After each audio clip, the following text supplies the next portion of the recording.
Hi, everybody. Welcome, and thank you so much for joining us here tonight for our event with Rachel Brahinsky and Alexander Tarr. My name is Evan Karp. I'm the events manager for Booksmith.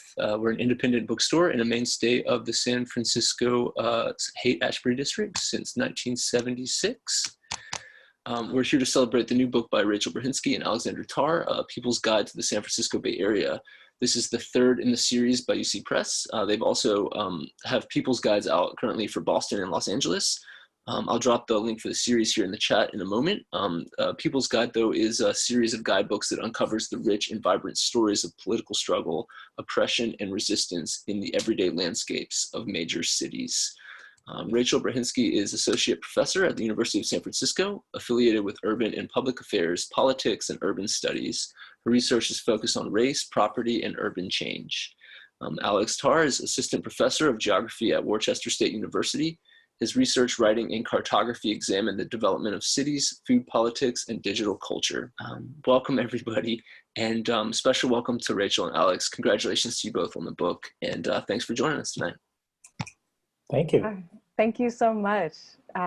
Evan, thank you for that introduction, and it's really fun to be a part of that list of talks that you just went through. It's a really terrific group of people, and so thanks. And thanks to the Booksmith for hosting this. This is our first talk on the book. This is the day the book was born.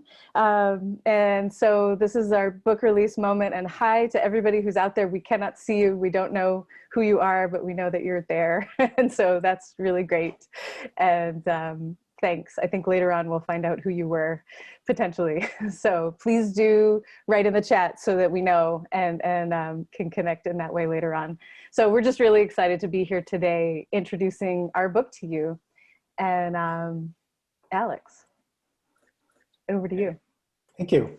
So before we dive into our presentation, we want to acknowledge that while Rachel and I wrote much of the book and have edited the entire manuscript, we were very lucky to have entries written by Bay Area scholars who've done research and writing, contributing expertise to the project.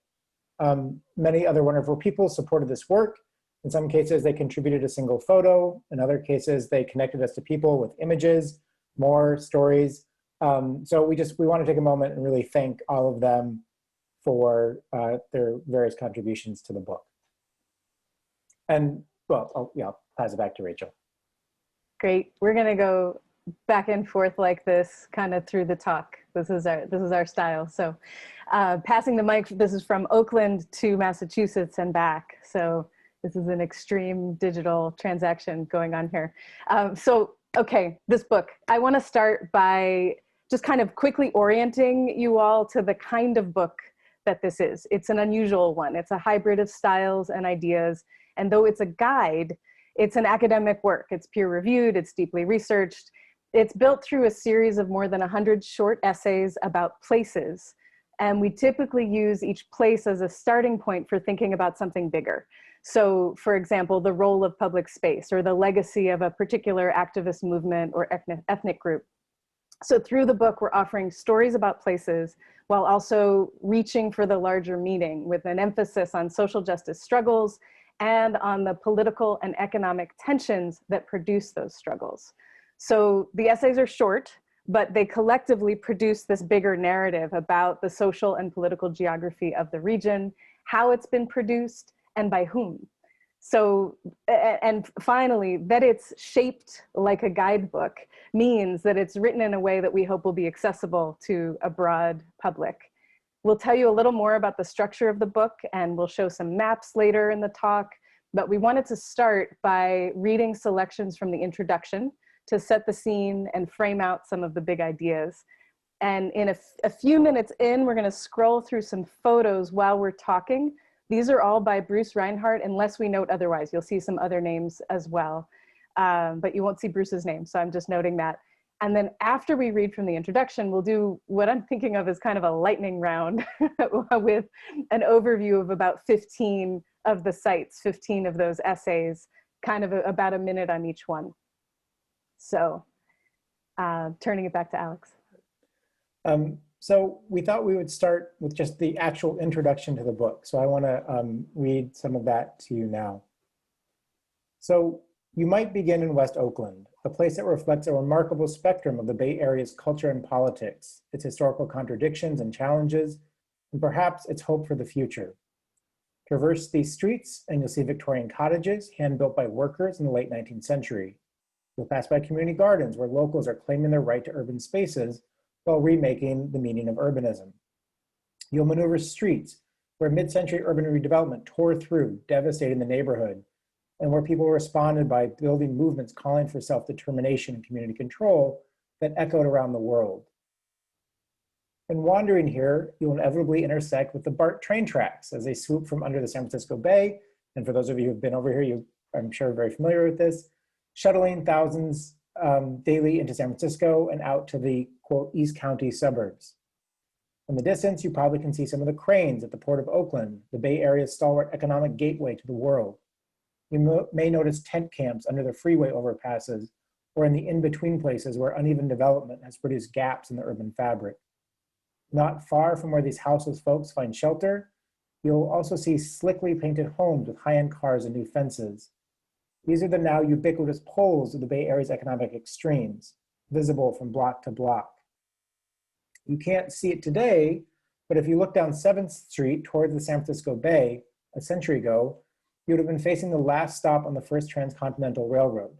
That train looms large in narratives of conquest of the West and the fortunes that it brought to the rapacious capitalists known as the Big Four. So that standard Huntington, Hopkins, and Crocker, the core investors and figureheads in the Central Pacific Railroad. So ultimately, however, the majority of the people that the trains carry to the Bay Area, Chinese, Black, working class whites, represent a very different narrative about this place than the Big Four. So here in West Oakland, for example, you'd be treading on the same ground walked by the African-American employees of the Pullman Company, who in the 1920s organized the Brotherhood of Sleeping Car Porters. It was the first Black-run union chartered by the AFL-CIO and a bedrock in the development of neighborhoods like this one in West Oakland. Its presence on the streets helped create the historical possibility for social justice movements years later, like the Black Panther Party for self-defense, the contemporary movement for Black lives. The historical legacy still lives in these streets and is part of why these blocks hold place, this historical legacy still lives in these streets. It is part of why these blocks hold places where anti-foreclosure activism has had some success, with residents banding together to save each other's homes from predatory bank actions, building community organizations for broader resilience along the way. And there are older histories here that can be even harder to see, but they too shape the everyday life of this neighborhood and the broader city. Before the age of conquest carved its urban patterns into the land, Native American tribes that thrived here for thousands of years knew it as Huichin, among other names. At least one of the dozens of sacred shell mounds that circled the bay was here, right here near the water's edge. Though most visual evidence of this and other shell mounds has been buried by settler colonial urbanization, Native activists and allies continue to fight for recognition and respect for these sites. So we start the book in West Oakland, not because it is hip or transit accessible to SF, as the boosters will tell you, but instead we begin here because in many ways, this is one of the historic centers for so much of what we think of as San Francisco. From the activism mentioned already to the urban renewal that crossed the neighborhood with freeways, from the Victorian visuals to the colorful muralized storytelling that seems to grow each year and still has. West Oakland reflects diverse narratives of connection across the region. So it's a good place from which to ask one of the questions at the heart of this book. How and why did the Bay Area come to be what it is now? Oakland sits at the geographic center of the book, but the life of this one city is only one piece of the larger story of a people's guide to the San Francisco Bay Area. And it's one piece of the larger story that we tell in this book about people and place. So from our starting point here, the Bay region spirals in all directions, and our book takes you from residential neighborhoods to tech campuses, from office towers to redwood forests and beyond. We've got 5 chapters that are organized geographically: the East Bay, the South Bay and the Peninsula as one chapter, San Francisco, that's chapter 3, not chapter 1, and it's on purpose, North Bay and Islands is chapter 4. And we've also got one chapter that's designed around thematic tours. So you'll notice in these photos that are scrolling is that each one names the chapter that it's from, and we're kind of moving you around the book. So the book, here I'm going to get a little theoretical. The book has 4 main goals. First, we investigate the ways that the Bay Area has been made through the efforts of people who lived, struggled, and thrived here. This is a special place where communities have challenged the abuse of power and built their own kinds of strength, generating wide webs of activism and what we think of as humane creativity that continues to produce life-giving ideas. So it needs to be documented. Second, we argue for the Bay Area to be understood not as San Francisco and its surroundings, but as an integrated region where over time, communities intersect and shape each other, challenge each other, forge the networks of power and identity that give shape to this place as a whole. More broadly, fourth, or I think I'm third point, more broadly, this book is a guide to using a geographic lens on a place to understand its history and social movements. So we argue in the book that through seeing and learning about spatial patterns and the situated histories of people, you can better understand how the Bay Area or any place came to be, and how social struggles produced and continue to produce places like this. Finally, this is the fourth point. The book asks you to put the book down and wander off on your own. So we want to show you some of the things that we see and how we understand them. And then we hope you'll also find your own path through these same places and others with the tools that we share throughout the book. So one of our goals as we worked on the book was to embrace what scholar Catherine McKittrick describes as the geographical imperative in the struggle for social justice. That is, we wanted to look at the role of place and geography in understanding the bounds of justice, and we wanted to better understand how communities have reshaped those boundaries over time.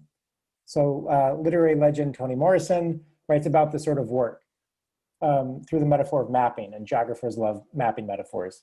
So as Toni Morrison puts it, quote, "I want to draw a map, so to speak, of a critical geography and use that map to open as much space for discovery, intellectual adventure, and close exploration as to the original charting of the New World without the mandate for conquest." So this approach has driven our research and work on the Bay Area People's Guide. We wrote this book over a course of many years, as most books take, and in that time, so much of the world seemed to change. We began writing really in sort of the ambivalent afterglow of the Occupy movement, and we completed most of it during, and were very much influenced by the arrival of the Black Lives Matter movement and the now widespread anti-gentrification political work that is centered around evictions and housing. We completed the text amid the global rise of authoritarianism and the radical white supremacist right. We saw the most dramatic impacts of climate change to date, such that the term climate change has actually begun morphing into the climate emergency, just as we sort of sent out the final edit of our text.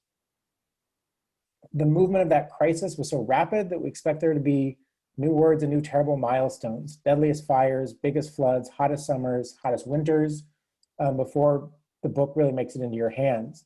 And unfortunately, we were right so far. In the same period in California, we saw the birth and expansion of the app-fueled gig economy, which was just a small techno dream when we began to write. But by the book's end, Airbnb, Uber, Lyft, and those companies, similar companies, had really transformed communities around the globe, really accelerating the visibility of the economic instability that was already on the rise. So more generally, economic inequality fueled huge changes in the landscape, and many places and people that have formed our idea of the Bay have disappeared, pushed out by rising rents, demolitions, and the fraying of the social safety net. As we finished writing, the horrors of US detention camps for migrant children grew in scale. So sometimes these events made it hard for us to focus on the writing, and we often wondered and talked about, does this book matter in the midst of such inhumanity and crisis, and sort of what is the purpose here? But Rachel will now answer. Yeah, sorry, I was taking a breath every time I reread that sentence about the detention camps. Yeah, I get chills. And so many of those things, now I'm off script, so many of those things have gotten just worse in the year since we finished the book. And so it is chilling to think through. But back to the intro, just a few more paragraphs. Even in that context, as we worked on these essays, we continually rediscovered connections between the stories about the difficult past with our knowledge of the difficult present. And we were reminded that the relationships between oppression and activism are not chance meetings. As geographer and prison abolitionist Ruth Wilson Gilmore writes, and this is a quote, "We simultaneously make places, things, and selves, although not under conditions of our own choosing. If agency is the human ability to craft opportunity from the wherewithal of everyday life, then agency and structure are products of each other. Without their mutual interaction, there would be no drama, no dynamic, no story to tell." That's the end of that quote. So indeed, as we argue throughout the book, the Bay Area is a place with entrenched injustices, racism, economic violence, homophobia. This means that the work of understanding what has come before and how people have survived, fought back, reimagined, and dreamed is essential here and beyond here. What this book shows, we hope, is that from San Jose to Oakland to Petaluma, people continue to seek and strategize for a better world. These people persist, they're creative, and sometimes they're victorious. When they get tired, there must be others to step in and take the baton. We hope that this book can contribute a small part to sustaining communities engaged in these struggles, offering lessons about the enduring realities of oppression alongside true stories of the geographies of hope and activism that offer necessary inspiration. As we closed out our work on A People's Guide to the Bay Area in the summer of 2019, this was last August, we came back to the idea that investigations into the two-way relationship between people and place matter deeply for dreaming a new future. In his novel on Native American Oakland, Tommy Orange writes that this may be the very thing that saves communities in enduringly challenging times. He writes, for example, that the mid-20th century government relocation of young Native Americans to cities was an attempt to eliminate Native culture. But instead, in the hands of his community, he observes that a forced migration was ultimately transformed as people forged new possibilities out of the ashes of the past. Even through dark times, as he puts it, and I'm quoting now, "The city made us new, and we made it ours." So that concludes the part we're reading, and we're gonna take a little bit of time to sort of explain how the book fits in to a broader context and its own sort of parts. So the book is actually part of a series from University of California Press, which has been publishing the People's Guides to various US cities. Geographers Lara Polito, Laura Barraclough, and Wendy Chang published A People's Guide to Los Angeles in 2012, which feels longer ago now than I realized.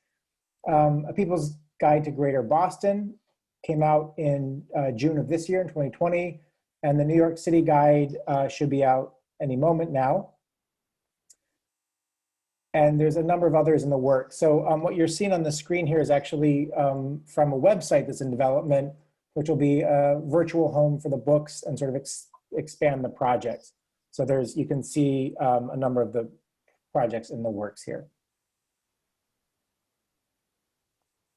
So next, what we wanted to do is share just a couple of examples of sites from the books. And I'm just going to take a brief moment and show you some maps that appear in the book, and not with the assumption that everybody's going to have time to read and examine them, but just to give you a sense of the scope of the book itself. So this first map gives you a sense that there's a chapter on the East Bay, the South Bay and Peninsula, San Francisco, and then what we're calling the North Bay and the islands. And if anybody's interested in the Q&A, we're happy to talk about how we came up with those 4 areas and actually how contentious they were as we developed the project. Each chapter itself is divided into a number of sites, as Rachel mentioned, and is accompanied by a map showing sort of the distribution of sites. And you'll see they're concentrated in some of the more urban areas, but we really tried to cover a wide breadth of geography. So the first chapter here is the East Bay, and the map on the left is the whole region, and then the map on the right should be a more detailed map of specific parts of the region. So the South Bay, you can see the South Bend Peninsula really covers quite a lot of area.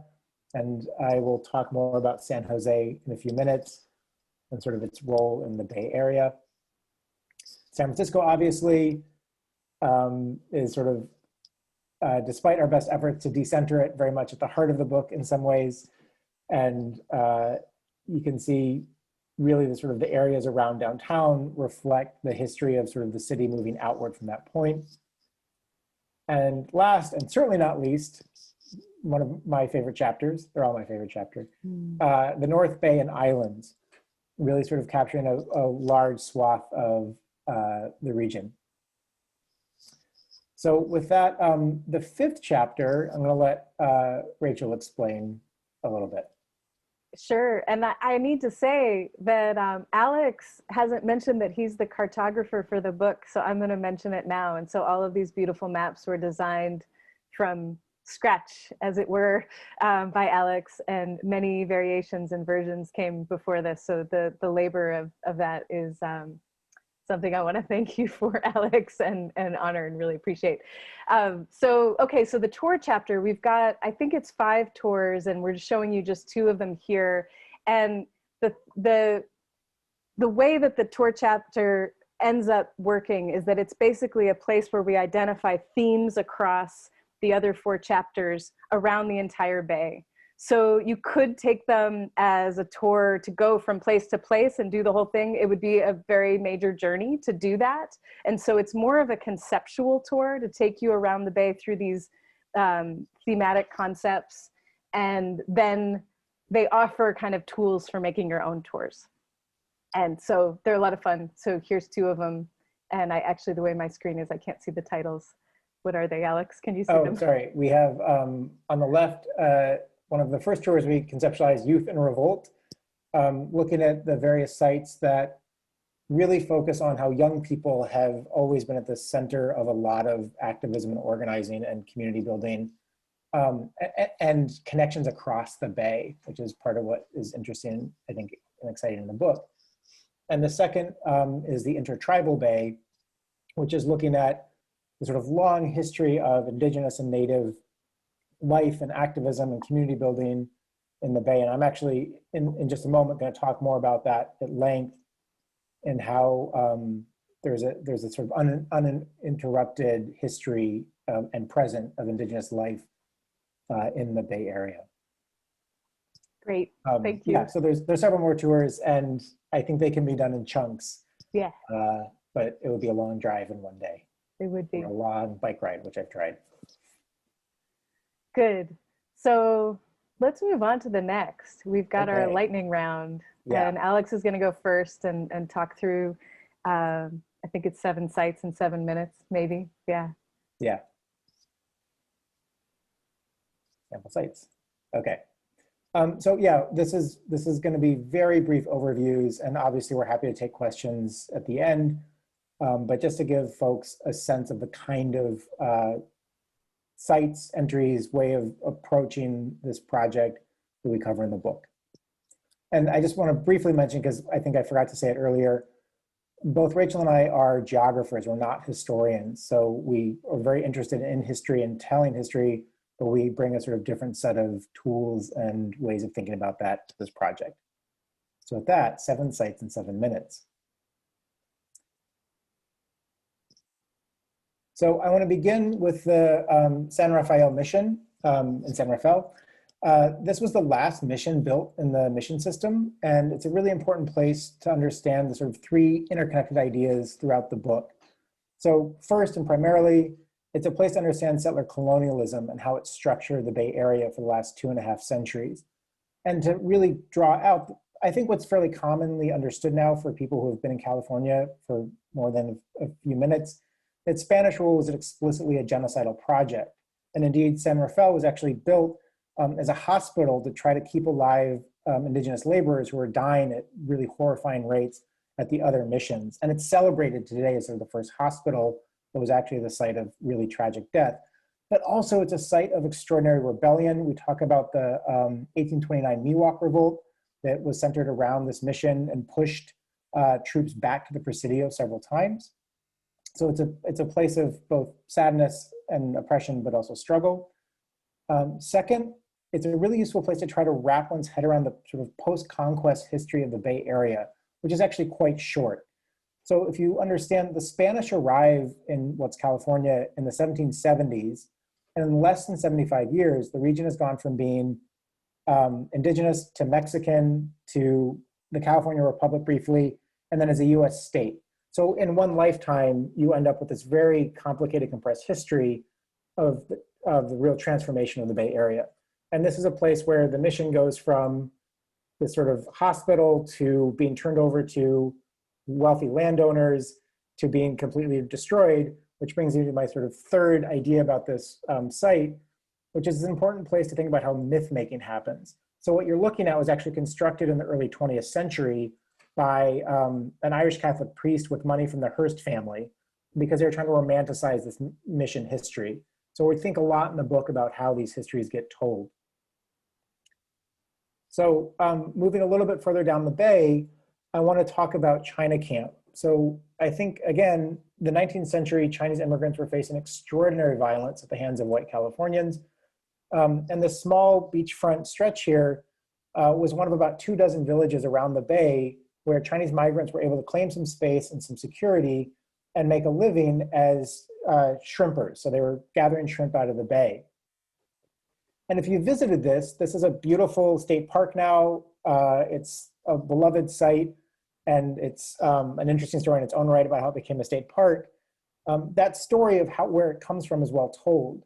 But in the book, what we really connect the story to is not just how white supremacists try to destroy the shrimping industry, but also these ecological questions about how the industry was actually done in by changes in the Sacramento River Delta that shifted the bay's salinity and the shrimp left, but also less than obvious global connections that most of the shrimp being collected were actually dried and sold back to China via these sort of complicated commercial networks.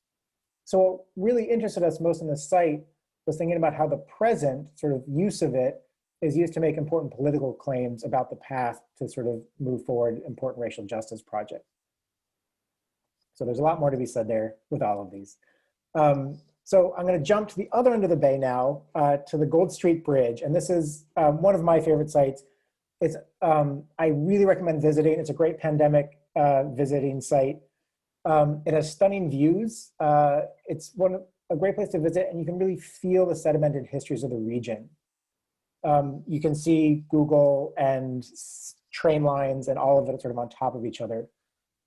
It's a remarkable place to see the vernacular landscape. So this bridge, which doesn't look like much, the vernacular landscape hides radical histories. So in the 1970s, Chicano activists actually set up a toll booth here to without permission, to collect money, but mostly to raise attention to the fact that in 1973, the streets in Alviso were still not paved. And this was a boomtown for Santa Clara in the 19th century, but by now it's sort of an underdeveloped, frequently flooded Chicano working class enclave that's now being threatened by the sort of slow march of tech generated wealth across the landscape. So again, a lot going on at this one site. Okay, I'm just gonna keep plowing ahead in my 7 minutes here.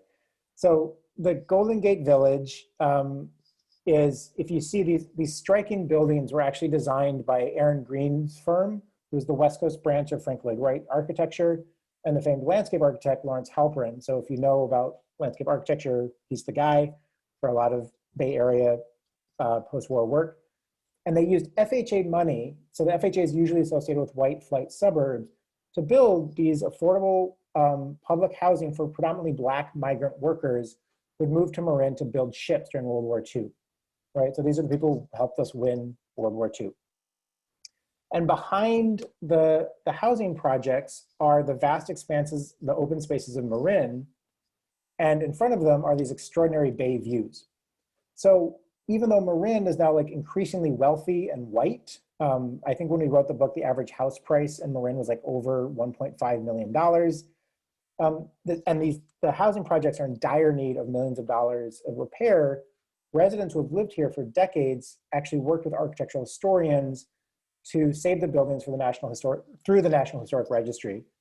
And what I just want to end this slide on is thinking about that they hold a promise for a different kind of North Bay that's not just sort of a playground for wealthy white liberals, but actually a place that anybody should have access to and shared kind of a multicultural, multiracial, democratic community, and that is built into the landscape here. So this is the farm, and I could give an hour-long talk on the farm, and I promised Rachel I wouldn't. So I just want to briefly say here, this is a site that we tell so many stories about radical cultural movements in the Bay Area. I mean, it's sort of what the Bay Area is known for. I live in Massachusetts now, and it's what people know is radical culture. But we tell them as discrete stories. So we talk about the Beats and the hippies, and then the punks, and then the tech workers, and Burning Man. And this is a place where all of those things kind of come together. So here we have the legacy of the diggers, setting up farms, radical food movements. There was an art performance space. There was a daycare. It was a functioning farm. And then in the 1970s, all of that's still going on, and it becomes a sort of gathering place for punks and sort of the major center of a punk music explosion in the late 70s, early 80s. But the punks are doing things like raising funds for peace activists, right? So you get sort of the whole Bay Area kind of culture movement compressed. And then, like much radical culture in the 1980s, yuppies really scattered these communities apart when they sold the land out from under the farm.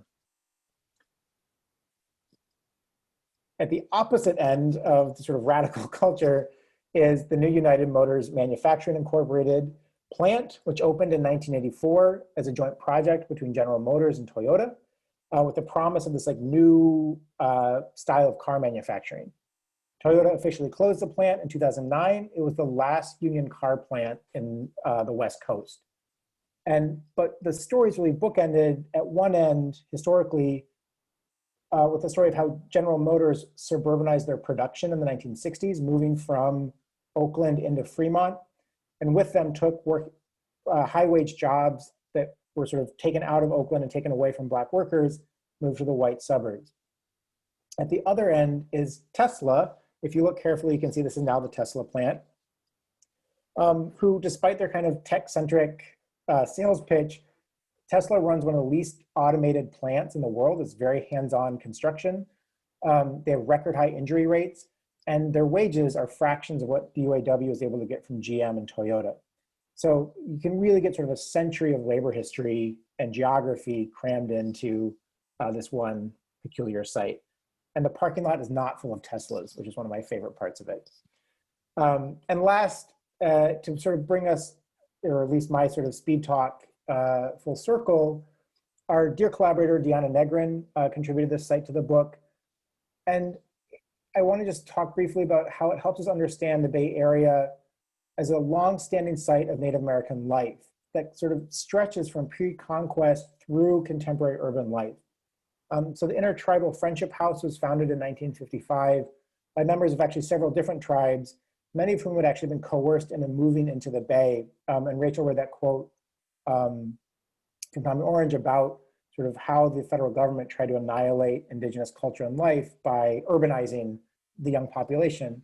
And instead of being annihilated, what happened is people found each other and created these sort of intertribal communities, networked social support systems, and connected to the deep indigenous histories, but also to things like the radical struggles of the 70s and the occupation of Alcatraz, and sort of even contemporary movements that are covered in the book, like reclaiming indigenous spaces. And Rachel might have to help me with the pronunciation. I always get this wrong. The Sogorea Te Land Trust, which is a group of indigenous activists literally building a land trust for indigenous land in the Bay Area today. So we want to just end on this note that part of the idea of the book is that history is not really a linear progression, but the sedimenting of stories and stories and stories and meaning making and places. And what's important is understanding how places are made and how the stories that people tell really capture what life is like for us in the Bay Area. So with that, I'm going to turn it back over to Rachel and try to keep up with the slides. Thank you. Thank you. Let's see. Here we are. Okay, so this is on the cover of the book, so you all may recognize that this is the Port of Oakland, but the site entry is called the Middle Harbor Shoreline Park. And we use this entry about the park next to which is right next to the port. We'll show you a picture of it in a second, not yet. But we use the entry to think about the role of ports in general in shaping the Bay Area economy, and this port specifically in the rise of the region and its role in the rise of the power of labor, which has grown in part through the realization that closing this port can have a massive effect on the economy. And so the capacity to shut it down is very significant.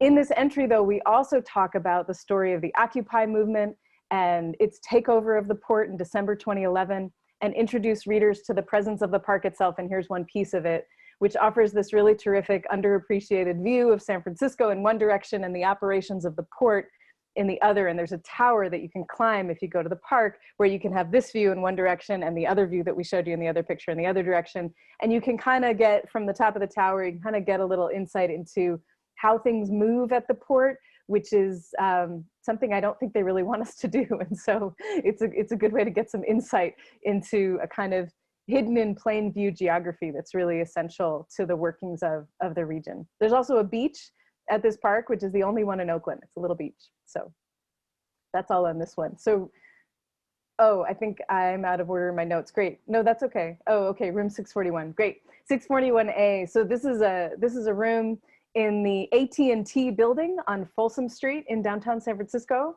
on the Soma side. It was revealed some years ago as a secret surveillance node, so no longer a secret, but still a surveillance node. This is a place where our digitized information is routed and can be read, actually with the blessing of Congress multiple times. Bruce Reinhardt wrote this one, and the focus of this entry is to really tell you about the ways that your data is being captured and watched, but we also use the entry to talk about the open source software movement. And so we're trying to kind of get into the ways that tech is not always about top-down power, but we argue here that to find the bottom-up tech, you need to look much further than, say, the apps that claim to democratize our lives with ride-hailing and things like this. This piece also makes the point that this is one of the many places of the supposedly placeless internet. The Bay Area has lots of those. The infrastructure is heavy and thick across the region that makes this kind of magical internet work. And it's really important to trace those. So this is one of the ways that we do that here. We have a couple of other entries, particularly in the South Bay, as you can imagine, that trace the kind of real geography, real world geography of the invisible internet. So my next site is the 1500 block of Adeline Street. This is in West Oakland, where we started the talk tonight. The write-up on this entry opens the door for a discussion of the impact of foreclosures and the 2008 crash on Bay Area cities. It was brutal, especially in the East Bay. But this entry specifically focuses on a story of reclaiming a home that's threatened by bank foreclosure, that was threatened by bank foreclosure in West Oakland.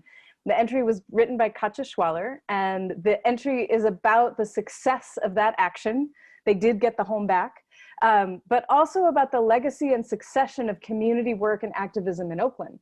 This is that neighborhood that we were telling you about, where the Pullman Porters were based, where the Black Panther Party centered its Oakland organizing. It also happens to be the same neighborhood that was in the news last year with the Moms for Housing occupation. This isn't in the book because it happened after the book was over, but it's, you know, just blocks away. And that was another example of the success of direct action organizing to save working class homes. As we said in the intro, sometimes there's success. And so this is one of those entries. Then I'm gonna jump to San Francisco, I think. Yes, Alex Nieto Park. So the starting point for this entry, this is a tough one, is the horrific killing by San Francisco police of a Latinx man, Alex Nieto, while he was sitting in a park bench eating a burrito. I won't repeat the awful details of the killing here. They're in the entry, which is written for us by Lisa Ruth Elliott. And it uses, in the entry, she uses the community intervention of creating a memorial for Nieto to think about the twin and not unrelated histories of left activism and Latinx migration into the Mission District. So it's this long historical entry in some ways. So you learn about this place Bernal Heights, Bernal Hill, that's sometimes called Red Hill. And you learn about its broader role in the mission politically, which tells you something about why community members developed this steady campaign to pursue the truth about Nieto's killing, and then push the city to create an official memorial. That's coming soon. This photo is of one of the many temporary memorials that have been made and then remade in about the location of where the memorial is going to be. And we really appreciated being able to get a photo of this before. Unfortunately, sometimes the memorials have been destroyed and then rebuilt. So it's an ephemeral place in some ways. So jumping to the Civic Center Plaza, you can see San Francisco City Hall in the way distance there. Civic centers represent urban power. This is what they're about. And so studying their development and use can tell you a lot about the fundamental values of any city. But where a typical guide on San Francisco might focus on the classical architecture here, which is beautiful, on the museums, which are amazing, or on the mayor, your mileage may vary. We focus this entry on the people who seek shelter in this plaza and plazas nearby. So the crisis of houselessness continues to grow in the Bay Area. And we focus here on both the history of this challenge in San Francisco and broadly around the region, and on the ways that advocates use this central civic space to challenge city leaders to tackle the problem in new ways. So by chance, also, I know I'm updating beyond the book, but that's what I had to do as I put together these notes because things keep evolving. By chance, the site is also not very far from the hotels that advocates have been arguing should be reclaimed. Now they're not being used for tourists during the COVID crisis. Perhaps they should be long-term or maybe permanent shelter or housing for people without homes. So that fight is still underway. And I think that's an example, maybe many of these are examples of the ways that these are living things, these places that we write about. So we wrote, about each site, and there's so much more to say, but also it's because everything continues to unfold. So this is one of the ways that the book is a tool for understanding place and isn't the entire story about each one of these very diverse topics. So I've got a couple more. The Francis Albreyer Community Center, and this is not a picture of the community center. There is one of those in the book, but this is a picture of Francis Albreyer herself and some related ephemera around her struggles. So this site is centered around the life and work of this woman, but it's also about the neighborhood in which she was central. Donna Graves wrote this one, and she tells the story of Albreyer's migration to South Berkeley from Alabama and the racial and gender barriers that she continually broke through. And the key here for me and for this entry is that she was incredible, but also she was a part of this larger community network that had to do with the place where she was living. And the barriers that she busted open were not self-serving, but they were community-minded. So for example, she was the very first Black woman welder at the Kaiser shipyard in Richmond, which is pretty amazing.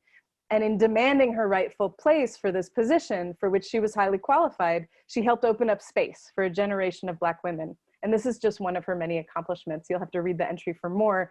But one thing about it is that that I really like is that it gives us a chance to talk in the book about the diverse cultural creativity of South Berkeley specifically, which for a very long time has been home to multi-ethnic communities, largely Black, white, and Japanese American, and which had a very special community vibe that fostered connections across these groups at a time in which segregation was still strong and a time in which racial tension ruled the day in many places, as it seems to once again now. And so this is another one of those moments where the stories of the past are feeling relevant today.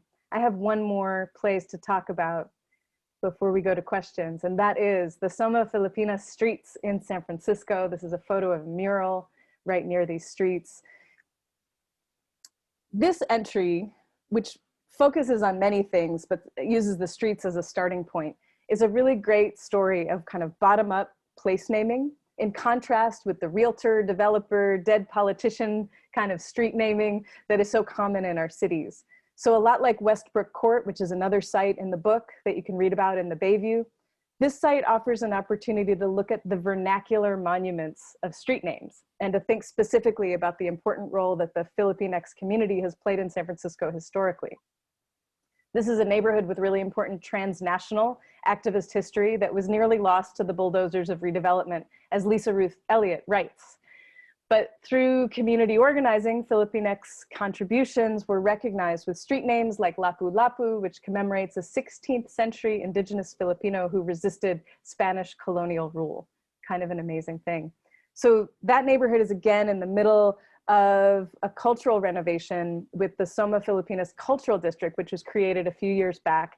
And we highlight that here in the entry, how street names, I'm sorry, I lost track. Okay, so we highlight these sort of two cycles of attention to the history of the neighborhood and the different ways that they're monumentalized. And we also think about just the kind of bigger concept of street names as monuments that tell us something about what a culture values, even though they aren't carved in stone. So they offer important clues to the past, an opportunity for research when you're trying to understand a city, any place. And so in the end, that issue, that thing, is one of the big takeaways of the book as a whole, that we're trying to help show ways that you can look, watch, question, research, and get to know the places that you move through. It can teach you a lot about where you are, who we are collectively, and how to move through difficult times like the ones that we're experiencing right now. I think I'm starting to see questions appear, perhaps. Maybe not yet. So I guess this is the moment where we want to pause and say thank you to the Booksmith with this beautiful photograph of sculpture out at the Albany Bulb, which is one of our entries. And is there one more photo? I think we have one more photo. Yes, so you can find us. This is, I guess technically, this is a photograph from one of the ferries. I believe Bruce, our photographer, was out on ferries trying to get shots of the islands. And this is a shot that takes in the whole scope of the bay from a different angle. Oh, I'm seeing questions. Okay, good. And I just want to point out, so obviously you can see our email addresses, and below that, in case you're not sure what that is, that's our Twitter handles. You can find us occasionally tweeting, and maybe we'll start tweeting more if you find us there. Okay. Yeah. So thank you for listening. And I see a question has just popped up. Let's see what it says. Maybe I'll read it out loud. So this is, we've got, are there places that you ended up excluding because they did not have a history of resistance to oppression? Or did you find that there's almost always a two-sided, both oppressive and progressive history of the Bay? It's a good one. I think the short answer is no. There are unfortunately many places where the sort of capital or you can't say no. You can't say no to that one, Alex, because it was a two-way question. It was an and/or. Oh, what are you saying no to? So we did not, I think, exclude places just because they were lacked a story of resistance. So I'm looking at the picture over here and thinking about like the Bank of America building, where we really just talk about like, this is where, you know, sort of the bankers ran roughshod over first the Bay and then California and then the world. But I do think the sort of second part of your question, that really one of the things we're trying to emphasize is wherever there is sort of a progressive movement in the Bay, it's often in response to some form of oppression, either in the Bay or elsewhere. So we write a lot about, or as much as anything else, about things like the free speech movement in UC Berkeley. And Berkeley, UC Berkeley, our alma mater, likes to really claim this, like, we're so progressive, we're part of this great history. We're like, yeah, well, yeah, sure, but except like, you know, the administration like tried to keep students from speaking, and Ronald Reagan tear gassed them, right? So this is like not actually that progressive of a history in terms of the state's operations, but young people, organizers, activists, like really made a progressive history there.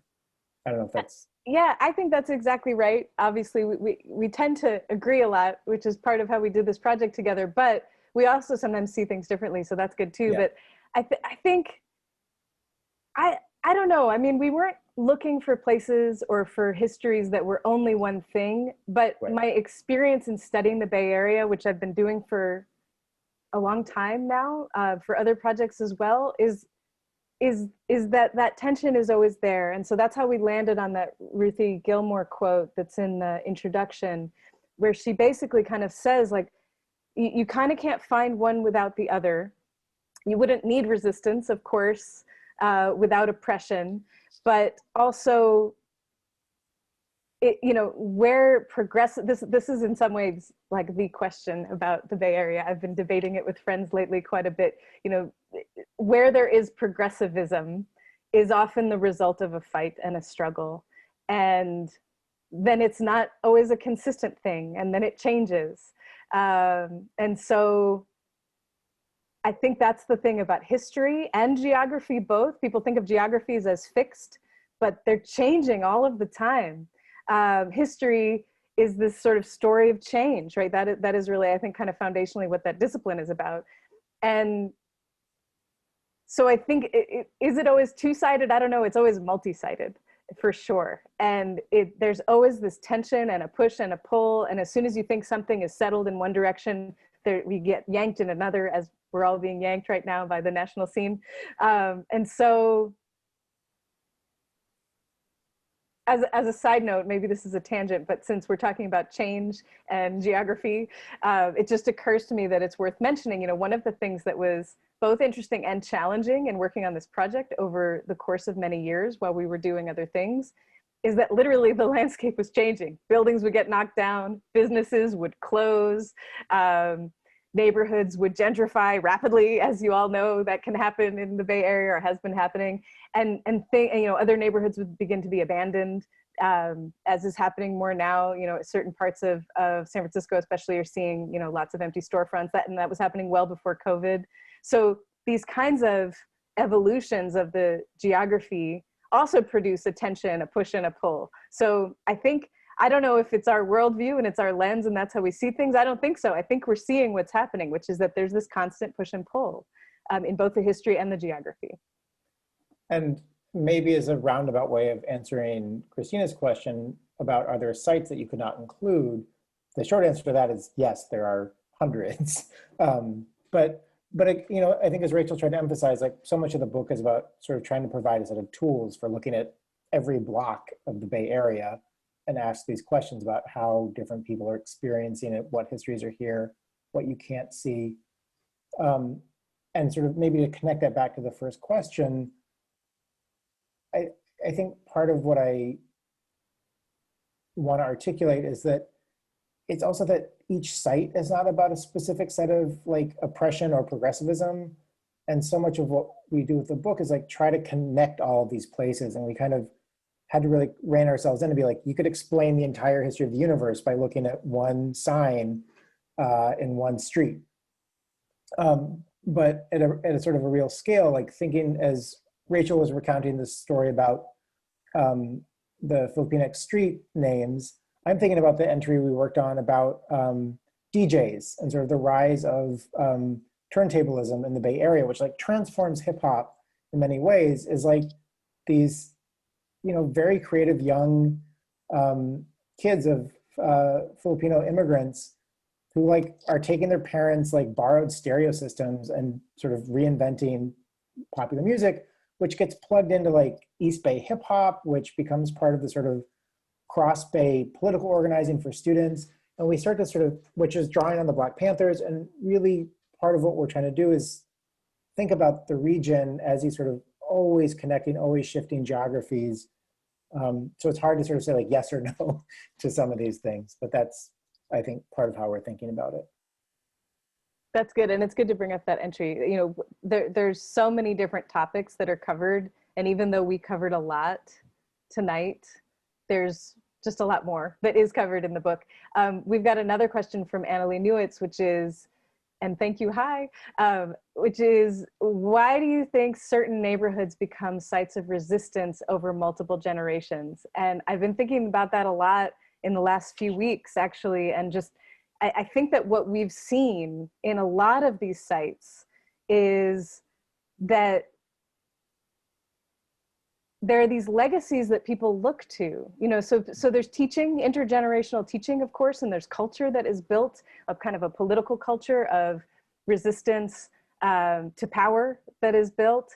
And there are the enduring challenges. So if you think about West Oakland again, and sorry to over focus on one neighborhood that's only one part of the book, but since we used it as an example, it's a really good example of a place where there are these cycles intergenerationally of activism that happens. And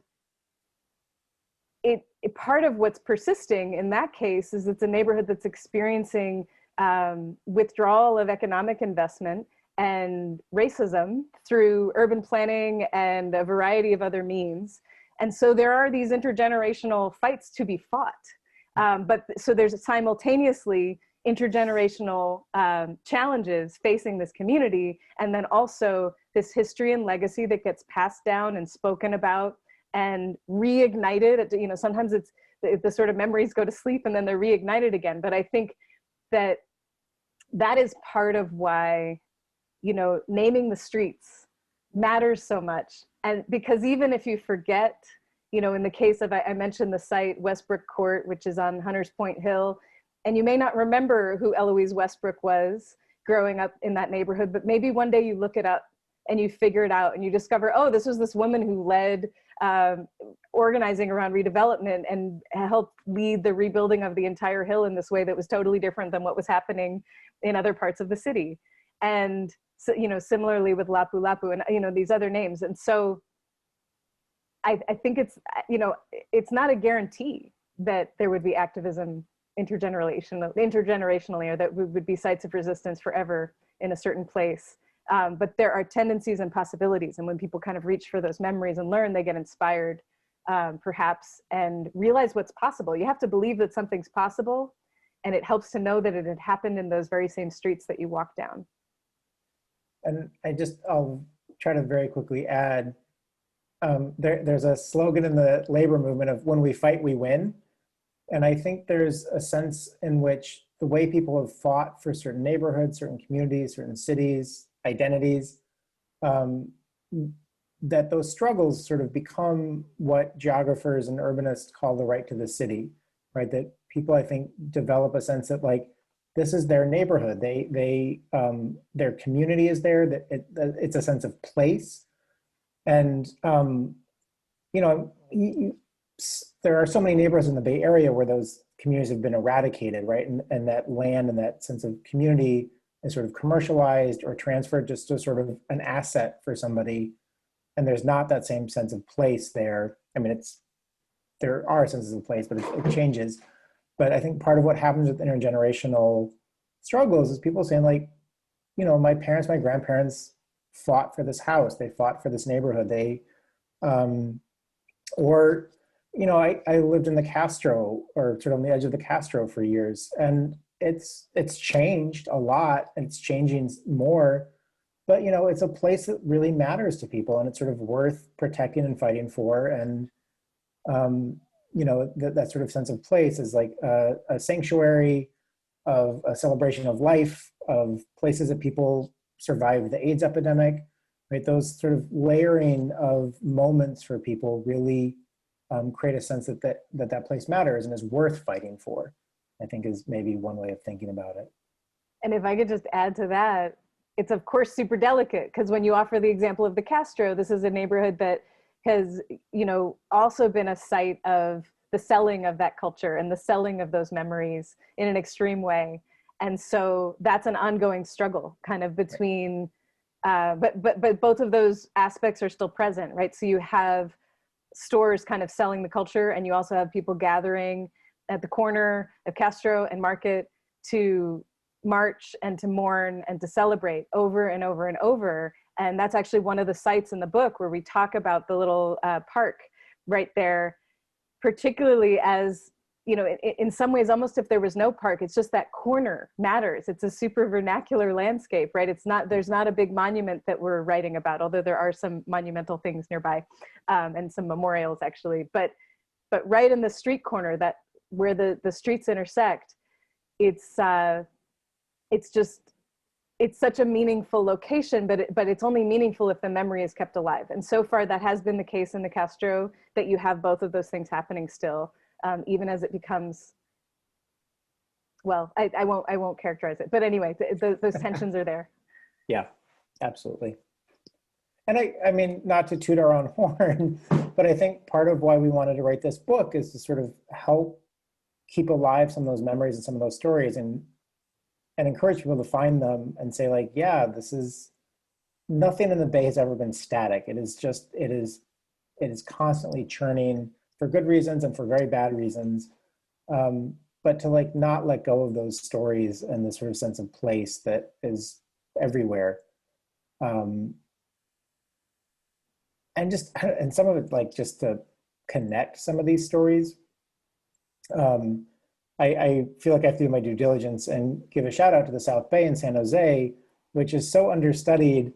And we have a, it's a site, sorry, excuse me, where there's untold stories there in the landscape that, I'm hoping people will go out and find and record and write down. And there's some great groups doing that already. But it's they need help. They need help. Yeah. Well, and maybe I think we probably are wrapping up as our time up. I think it's up, but I just will, to build on what Alex is saying and just say that one of our experiences in working on this is, in San Francisco, there were so many sites that were obvious that we were drowning in, like how could we eliminate certain choices? But in San Jose, we had to look harder, right? But it didn't mean that the places weren't there, but they haven't been documented as much. They aren't formally and informally. And so there's sort of different tools that you find, I think, in different chapters because of that challenge. And it looks like we just got a question from Emma. Hi, Emma Tomei. She says, I would love to hear your comments on formal historic preservation, how it gets used or misused, and who gets recognized versus the kind of preservation you're doing in this book. Oh, I wish we could call Donna Graves up from the audience. I think you're out there, Donna. and you would be the best person to talk about this. Alex, do you want to take a stab? Yeah. It runs the gamut. I have seen remarkable progressive organizations literally kicked out of houses by historical preservationists because they didn't like what they were doing. And I've seen remarkable sites saved by really committed community-based organizers who know how to sort of use the levers of official formal historic preservation to save spaces for people. I think historically, historical preservationists have, I think, erred on the side of a lot of formal sort of big name projects, but I think it's changing quite a bit. It's a place where I actually am fairly optimistic. But I think books like this and projects like this writ large help. I think if I could jump in there too, I mean, this is a form of preservation that is mostly from the ground up. And it's true that formal historic preservation sometimes comes from, or often can come from, community members who kind of bring forth projects and then propose them. But actually the kind of, one big difference is that the preservation we're doing is in the world of ideas, that we're not creating any plaques, and there will be no record out in the world of what we've written about. And that is part of the sort of challenge, is that things will disappear, and you'll need to find this book to track what was there and what it meant and what those histories were. But obviously it's a very different process than the kind of going through various committees. But in terms of what gets recognized, the Gold Street Bridge is not likely to get recognized because it may not be deemed architecturally significant. So there are all these different kind of categories where that places need to live up to in order to get formal recognition. I think that's maybe all for now on that one. So Evan, where are we on time? Do we have more time or do we not? Hi. Hi. I think we've come to the end unless there are other questions. But I did want to just pop in and thank you both so much. This has been a wonderful talk, and I know I've learned a lot. I'm sure I'm not the only one here. Do check out the chat comments when you guys get a chance, because there's lots of love there for you. And in case there are any questions that were missed, you may be able to answer them there. But I think thank you, and congratulations on this book. I want to thank UC Press for organizing this with us, and for putting out the series. It's important. These are important books and important histories. So thank you for telling them. And yeah, I think that's it from me. Thank you all so much for being here. And Rachel and Alex, thank you again so much. Thank you. Bye, Thank you so much for hosting us. Thank you, everybody, for the questions. Yes, thanks for the questions. Thanks to the Booksmith. Thank you, Evan. Take care. Bye, everybody. Bye-bye.